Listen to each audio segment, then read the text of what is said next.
Everybody, my name is Dr. Mohsen.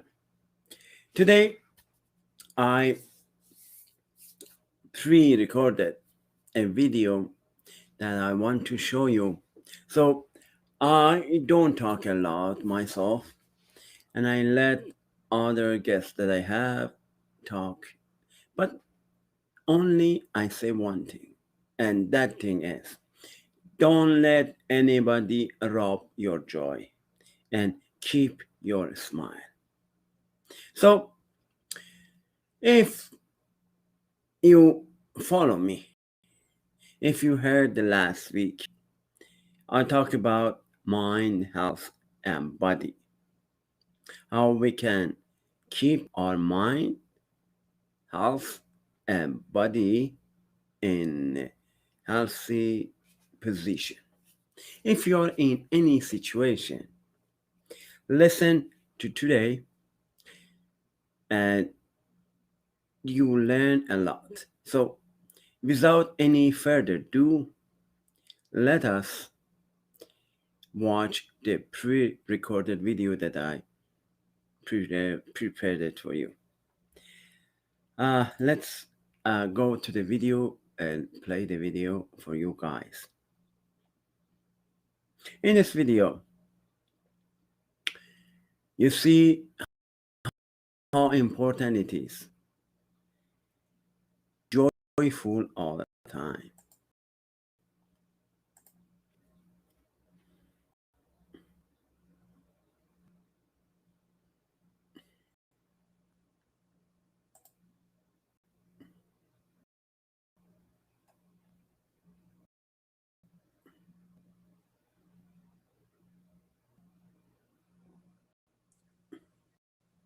Hello everyone, my name is Mohsen, Dr. Mohsen. Today I'm going to talk about a very special topic, which is mental illness. Have you struggle with illness?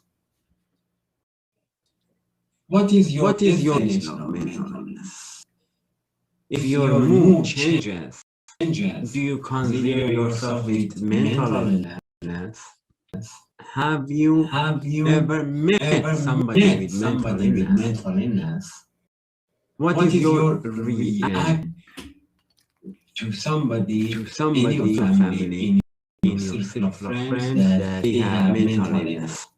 And today episode, we get all answers from someone who deals with this mental illness in her personal life, and she will test how she can overcome that difficulty, and she wrote a book about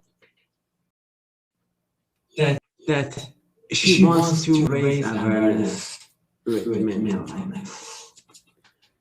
But talking from my own experience, I can tell you that it's so difficult dealing with mental illness. Because everybody can see physical, not actually see, but everybody can understand your physical pain. If you have arm pain, leg pain, head pain, headache, toothache, all of these pain and aches is understandable to other people. But what if your pain is not physical? Normally, we don't understand that unless so general, like when you feel hot, that's understandable for others, but because they feel that cells. But if you have a problem with your brain, if you have that is not understandable by others, what can you do? If you have someone in your circle of friends struggling with mental illness, what can you do? To me, it's not normal that you feel overwhelmed with those emotions. Because if you are thinking, so you should be able to express your feelings, emotion. Then why not joyful? Why not you feel that everything is in normal situation? I know we are in COVID-19 now. Nothing is around us. It's all quarantine and prohibition. But normally in everyday regular life, something should rob your joy. If you are not feeling good, you have to think about it. What is the root? What is the cause of that? So I'm not a physicist or neuroscientist, but I can speak from my own experience that it's so difficult to have these problems, and the doctor says that your problem affects the body. So you should pay attention to the signals that body sends to alarm you there is something wrong, and find a way to solve this problem. Because all of these pains, all of these aches, all signs of that something wrong. You should find a solution for that. I don't want to talk a lot. I want you to listen to expert today. So I invited Michelle Dickinson. She is a TED speaker, and she wants to tell us what experience she had. Tell us. Let us welcome Michelle Dickinson. Okay, now we have Michelle Dickinson with us. She is an author and TED speaker. She wants to raise awareness of mental illness. Michelle, welcome to my show. Thank you for having me. So let's first start with the question: is there any classification for mental illness? What is the definition of mental illness? Can you tell us about that? Well, I think, in broad stroke, mental illness is an imbalance in the brain. It varies from different types of diagnosis, but it's basically emotional struggle of being healthy and unhealthy.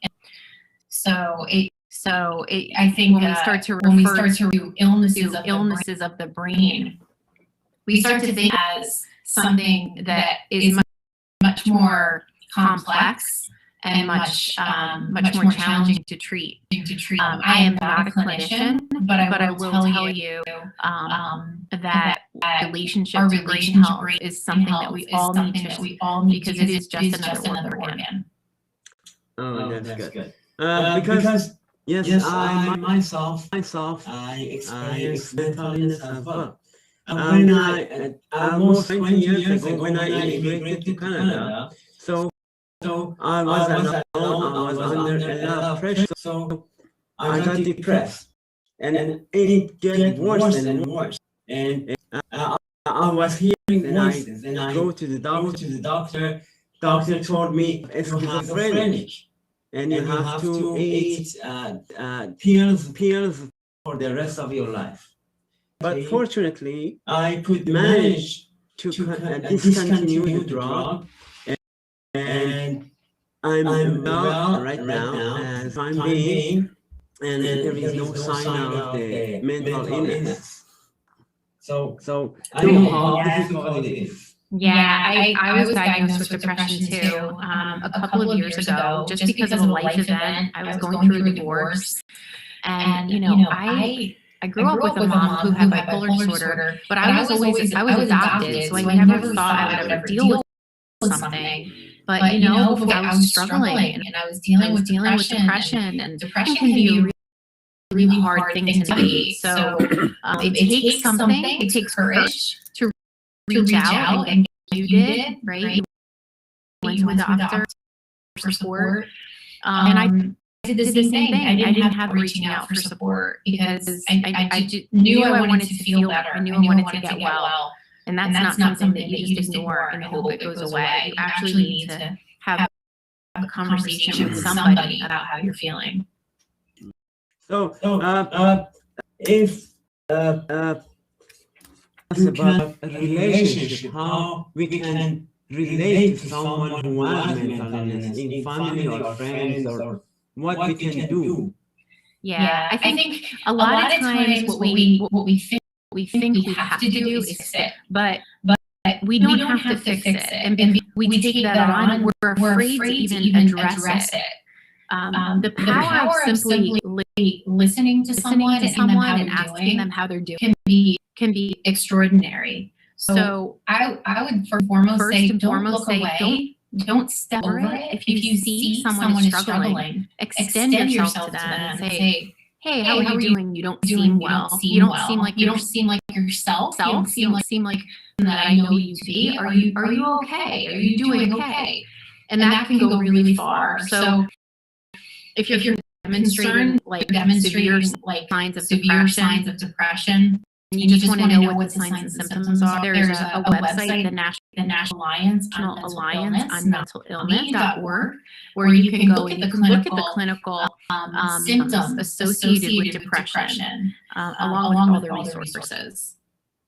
So what we can do to help us if we knock down some symptoms? How can we motivate ourselves to overcome this challenge? Yeah. Well, the first and foremost thing is not to ignore it.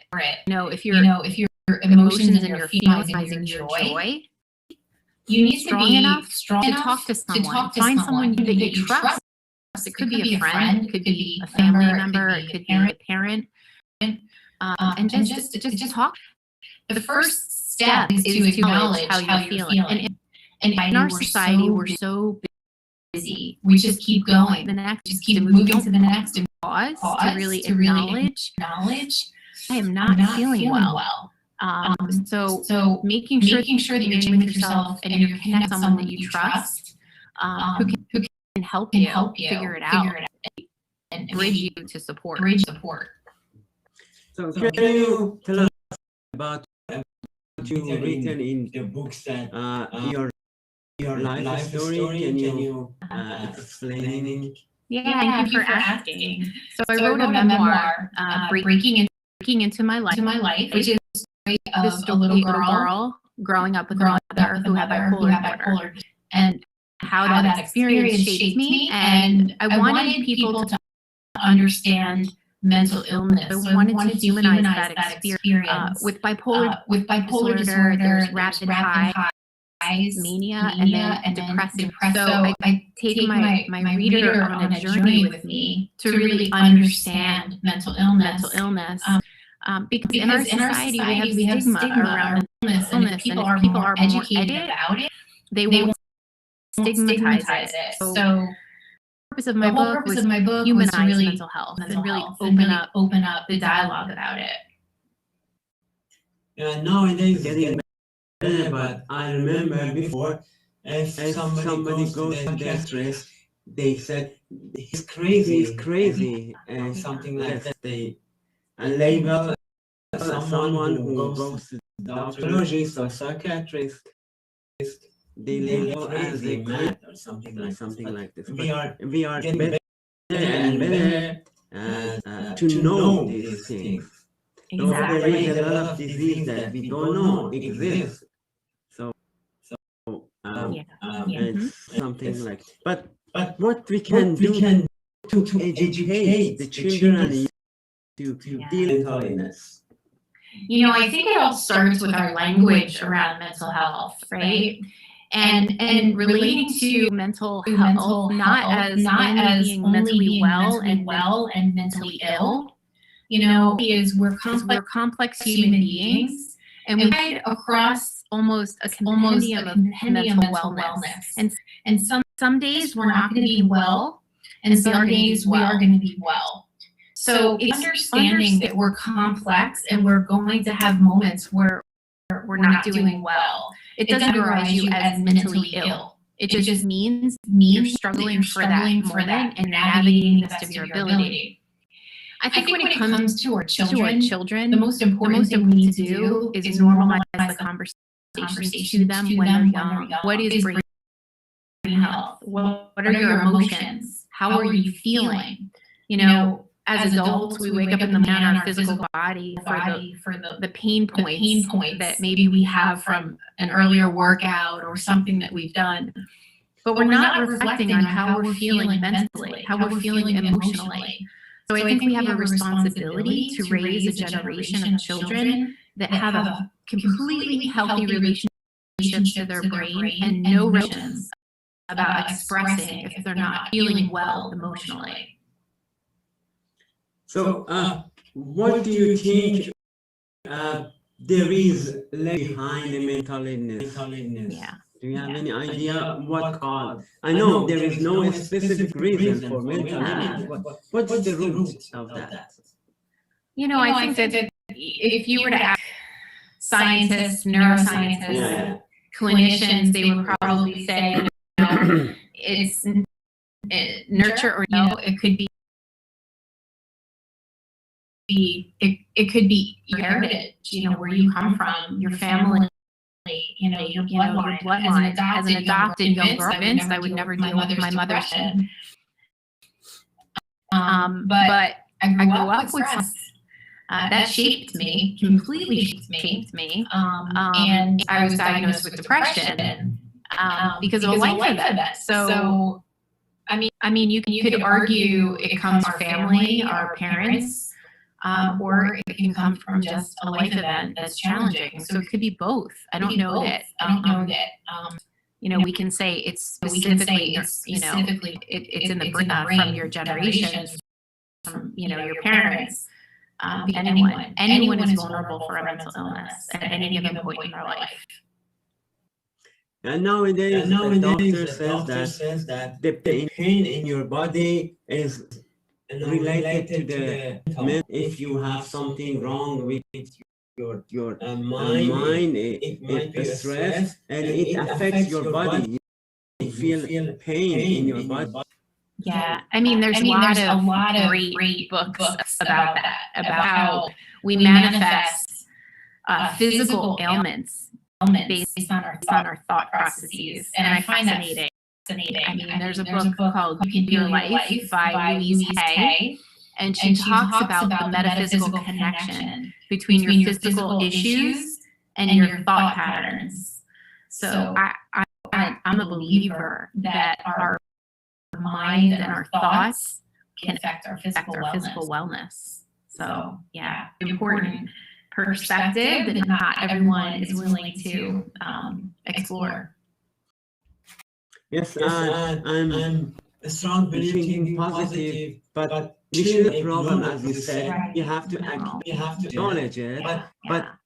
we shouldn't be in any disease. Doctor says your hope and your strength help you to recover easier and faster if you think positive. So it's the same for mental illness. Yeah, and you have to own it. I think that we live in a where we're so quick to relinquish our power to adopt a pill instead of really exploring where the line is where we have control, right? Like there's studies about physical exercise, there's meditation, there are things, there's diet. How does diet play into how you're feeling? There's a lot of different components that we have full control over that we can take on, like eating brain healthy foods, meditation, and drinking water, getting sunshine, and getting out into nature. These are all things that can actually help us feel better,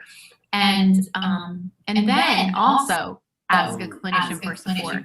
But I think we too quick to give up and say, "Well, fix me," instead of "What can I do to feel better? What do I know to feel better for me? What will help elevate my mood?" Yeah. Nowadays, when we are dealing with COVID-19, everybody is dealing with problems. There's no more gathering is prohibited. Some people cannot go out. Even myself, gym were closed and I couldn't gym. I feel depressed. I used to go to gym every day. So, yeah, and that helps you feel better, right? You're elevating your endorphins and stuff. Yeah, absolutely. And that's been the problem for so many people, being isolated, quarantined. We've suffered a lot of loss during this pandemic, loss of our routine, loss of a loved one to the disease, to the COVID virus. We've lost a lot, but in the same regard, I will challenge you to ask you what you've gained. Did you gain a quieter lifestyle? Did you gain simplicity? Did you gain what matters? What really matters to you about your loved ones? So I would challenge everyone to think about how has this pandemic served me? How has it helped me to what matters? Because there's a good side too. Mm-hmm. Yeah, I remember myself saying something like this to someone. I told someone I want to learn from every situation. Even I studied in the traffic, I said I learn about patience. So I improve my patience in the traffic. So every situation we can learn something, as we said. Yeah. Very true. Yeah, that's true. And for the last, I want to ask you if somebody come to you and ask for help, that what can I do? And what is the boundaries between not well but seek help for that one? Because we have mood changes all the time. Right. What is the boundary that I can find that, I need to get help? Right. Yeah, it has to do with so if someone came to me, the first thing I would want to do is just be very generous with my listening. We oftentimes listen to people to run instead of truly listening to them and getting into the world and really hearing what and what matters to them. So I would listen. If they were feeling like they needed some type of support, I would ask them what has worked in to help them feel better. Because everyone knows what their go-to is, right? I'm going to go for a run, or so it's to do to feel better, and they tried that. And if they have no interest in that, then that's sort of a red flag. So encourage them to think about if how long it's been going on, if they would be open to having a conversation with maybe a clinician just to get a check-in with someone. because you shouldn't you be shouldn't robbed be of your robbed joy. you shouldn't be You shouldn't robbed be of robbed your of your smile for a period of time. Yeah, we're all gonna have bad days, but if you feel like you're more unhappy than happy, just reach out and get support and recognize that your brain is just a brain. It's just another organ. There's no shame in it. You would ignore another organ in your body if it wasn't feeling well. You would immediately get to the doctor. So I just encourage you to start having a relationship to your brain. Talk to people you love. acknowledge if it's prolonged, and have the courage and the strength yourself for support. Thank you very much for taking time and be with us in this show. You're welcome. Thank you.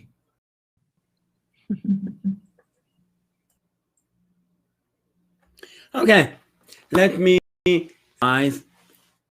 I hope you pay attention to what you see and what you heard. Mental illness is in reality is not something that nobody experiences. Everybody is in danger of experiencing mental illness. But there is no magical pills to heal mental illness. There is no cure like magic for the mental illness. But you can be generous and listen. And you can ask the person that is your friend, tell us what you feel. And then you can go to the website and learn about symptoms of mental illness to help that person. If you go to the website, maybe there is some solution and cure for that one. And the last thing that I want to say is, she said, after divorce, you don't have to carry the burden yourself. If you divorce, and even if you have a son, then you can shift the burden to your future husband, and you don't have to carry the burden yourself. Always reach for support. Always ask help from other people, because you cannot do it alone. If somebody asks for help, better to not to say, I cannot help you, you are on your own. It's not a good thing. If you care, you have to help other people. But if you don't care, so we can say whatever you want to say. But I suggest be generous and help others that seek help from you. The last time I said it before, and then I say it for the next thing after wrap up this talk. Keep your smile. Don't let anybody rob your joy. Peace of God be with you all.